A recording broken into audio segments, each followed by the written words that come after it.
কাজিৰঙা কথা থানেশ্বৰ গগৈ আবৃত্তি অলকেশ গগৈ।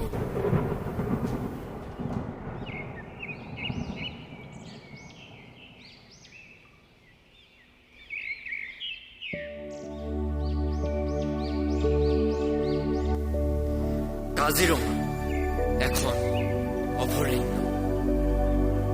কত যে মনোমোহা এটা দৃশ্য, দেখিয়ে কিবা এটা মনটো ভাল লাগি উঠে।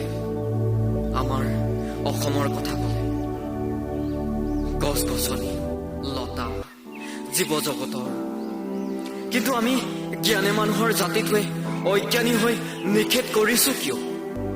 কেইটামান টকাৰ লগত ধনী হবলৈ সীমাহীন যন্ত্ৰণা হেৰুৱাই আই অসমীৰ বুকুত থকা অবুজ জীৱক নিষেধ কৰিব বিচাৰিছো কিয়? আমি বুজিব হ'ল অসমীয়া ভাইহঁত, আমি বুজিব হ'ল